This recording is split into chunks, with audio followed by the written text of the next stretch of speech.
présentation du portail de ville de Saïda, c'est en fait la présentation à la place de Moussa Fadli, qui est administrateur du site, qui n'a pas pu venir ici. Il a voulu assister, mais malheureusement, pour des raisons professionnelles, il n'a pas pu être ici. Et la deuxième, c'est le projet IS for Cities. Donc, c'est deux petites présentations. Donc, je commence avec la ville de Saïda 21.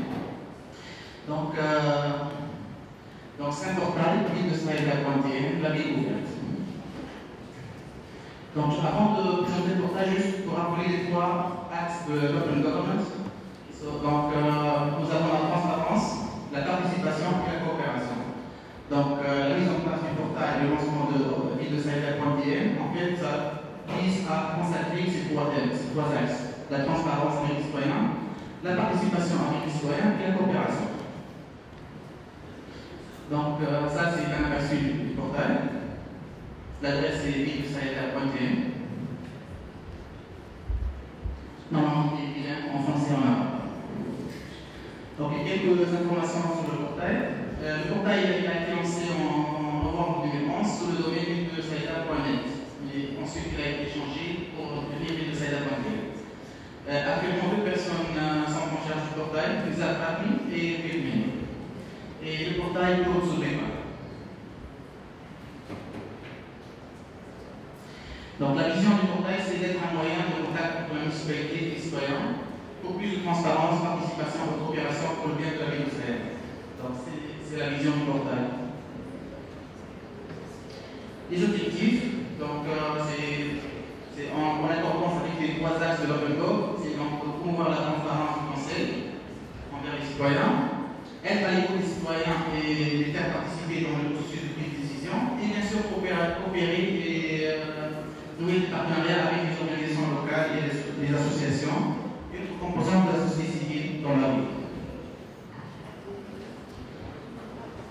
Donc, par exemple, dans la catégorie pour la promotion de la transparence, dans le portail, on trouve par exemple tous les PV des commissions. Par exemple, ici on a un exemple du PV de la commission des travaux. Et les PV peuvent être téléchargés par n'importe quel visiteur du portail. On trouve aussi des PV commissions, par exemple, hygiène et environnement. Et même la même chose peut être téléchargée aussi.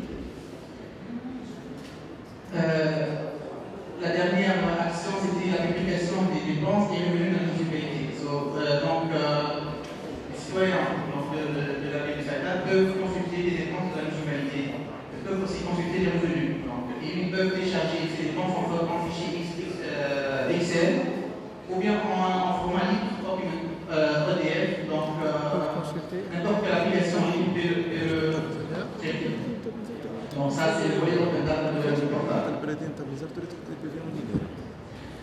Dans le volet participation et écoute des citoyens, par exemple, le portail, il y a des sondages qui ont, par exemple, ce sondage-là, l'aménagement du rond-point, par exemple, au centre de Saïda. Donc, la municipalité a voulu avoir l'avis des citoyens sur le futur aménagement. Et donc, ils ont lancé un sondage dans le portail. Donc, on ici le résultat, par exemple, pour le rond-point, par exemple, la remettre les mêmes refrains après, donc il y a les résultats. Donc, c'est ça, être à l'écoute des citoyens. Un autre sondage, par exemple, l'aménagement du marché hebdomadaire. La même chose, un sondage et les citoyens peuvent répondre.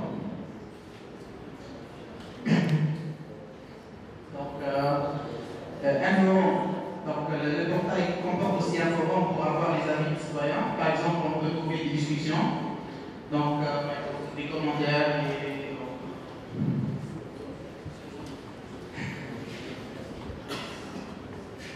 être à l'écoute des citoyens aussi, notamment via les commentaires. Par exemple, en publiant les dépenses de la municipalité, par exemple, on trouve ce commentaire-là d'un habitant qui a constaté, par exemple, que 2 000 seulement ont été alloués à la culture, alors que 25 000 pour 25 000 pour le sport et 35 000 pour le carburant.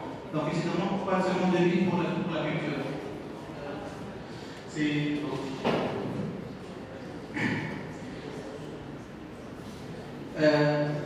Un wiki a été lancé donc pour avoir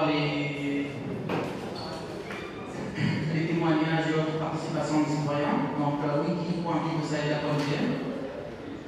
En étant un projet dispositif pour ce wiki-là.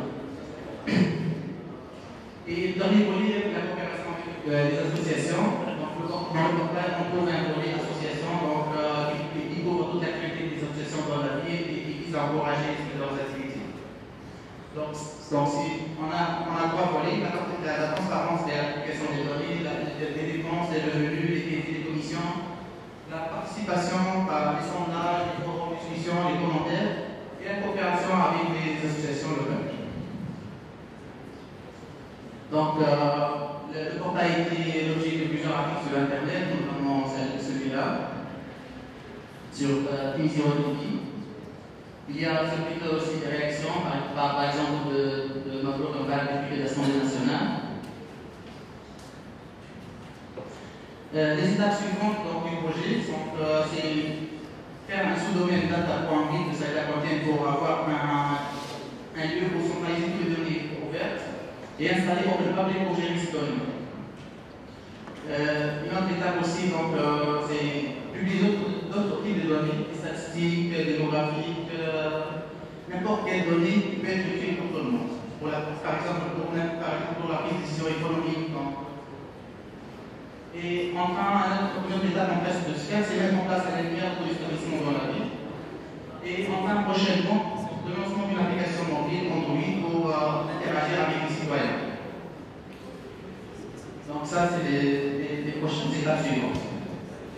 Donc le portail aussi disponible présent sur Twitter et Facebook pour plus de connectivité et être à l'écoute des citoyens aussi. Donc sur Facebook, par exemple, il y a 7000 fans pour la ville qui comporte 14 000. Après 50% des habitants sont laissez pour avancer pour cette présentation. Est-ce que vous avez des questions pour ce projet?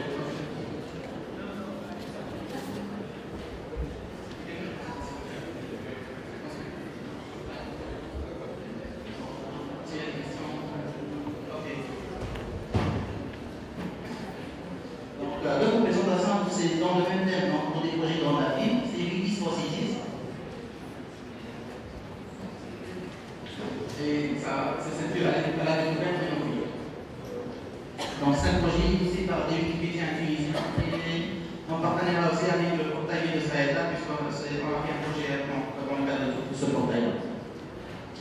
Donc je ne sais pas si vous avez une question sur ces deux-là. Avec Marouf Issa, Cheikh Mansour, Salah Blanche, avec Hassan Lagir. Donc je ne pense pas que vous avez une idée, moi non plus. Donc, en fait, il y a plusieurs objets dans nos vies et on n'a pas idée sur la signification de ces rues ou ces bâtiments, ces personnes-là. Donc, en fait, on a une problématique comment assurer à une génération future et aux citoyens d'avoir des informations sur les établissements, les monuments de la ville, l'activité d'emploi de la ville, le patrimoine immobilier de la ville, par exemple, notre patrimoine culinaire, les places, rues, organisation et toute l'information qui concerne la ville. Donc, ça, c'est la problématique. La solution, en fait, peut consister dans la contribution de Wikipédia, mais malheureusement, Wikipédia a ses règles et a ses critères d'admissibilité. Donc, c'est pas n'importe quelle information qui peut figurer sur Wikipédia. Donc, on doit respecter les règles de Wikipédia. Donc, en fait, la solution qu'on a trouvée, c'est de mettre en place des wikis locaux. Et donc, mettre en place des wikis et former les gens à utiliser ces wikis afin d'alimenter d'informations, images, vidéos, textes. Et enfin, mettre en place des critères d'évaluation pour les articles afin de les migrer ensuite vers Wikipédia. Donc, le projet s'intitule Wikis for Cities.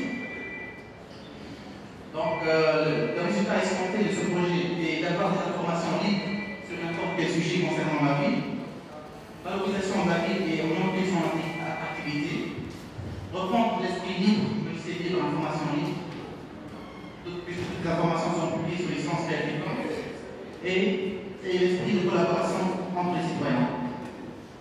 Et le projet vise aussi à familiariser les gens avec la notion de wiki, ce qui facilitera dans le futur l'application dans les projets Wikipédia de Wikipédia Commons. Et enfin, alimenter Wikipédia par des articles de qualité, à partir du wiki local. Une fois les critères spécificités sont respectées. Donc, l'organisme par session des gens, tous les citoyens peuvent collaborer et participer à la création ou le partage de savoir autour de leur vie, sans que ce soit la propriété d'une seule personne. Donc, c'est la propriété de tout le monde, dans un esprit de collaboration et de participation. Et dans le même esprit représentatif aussi, le contenu du vie local sera libre et bien sûr réutilisable par d'autres applications. Donc, par exemple, on revient sur le rues, par exemple, initial. Donc, imaginez le même rue avec, par exemple, un QR code. Et en installant le QR code, vous êtes dirigé vers le wiki en trouvant plus d'informations sur le wiki, pourquoi il est appelé comme ça et la signification de cette appellation, par exemple. C'est une sorte d'application, par exemple. Donc, il y a d'autres exemples dans le monde. Par exemple, en Europe, il y a le programme European Ratio Society. On voit ici, par exemple, une cartographie du wiki local en Europe. Donc, c'est un peu développé là-bas. Parmi ceux qui, par exemple, pour ce wiki, le wiki de la ville de Brest, il se présente comme l'histoire des lieux, de personnes, de travail, géographie, tranches de vie, chansons, articles, en ce public. C'est un projet développé et comporte plusieurs informations très intéressantes. Il y a un projet aussi en Amérique qui s'appelle LogoWiki. C'est un logiciel qui est utilisé par plusieurs villes aux États-Unis, par exemple la ville de San Francisco. Donc on a le wiki local de San Francisco S7 Wiki. Donc le website de San Francisco, that in 1 minute. Donc dans le même projet de ville de Saïda, on a lancé un wiki local. Donc c'est wiki.villedesaïda.bien, administré par Pémin. Et la mission de la devise du wiki, c'est partageant notre savoir. Toute personne peut créer n'importe quel article concernant de la ville de Saïda sur ce wiki, des personnalités, apporter des images. Donc, il a été lancé dernièrement le 6 juin, donc c'est tout nouveau. En fait, la conclusion, c'est pourquoi pas des wikis sur les wikis. N'importe quel sujet peut faire l'objet d'un wiki. Par exemple, le patrimoine culinaire peut faire l'objet d'un wiki. Les universités, par exemple, peuvent faire l'objet d'un wiki. N'importe quel sujet peut faire l'objet d'un wiki. En fait, l'objectif final, c'est encourager les gens à utiliser les wikis et enfin à contribuer à Wikipédia, parce que le genre de Wikipédia reste très limité.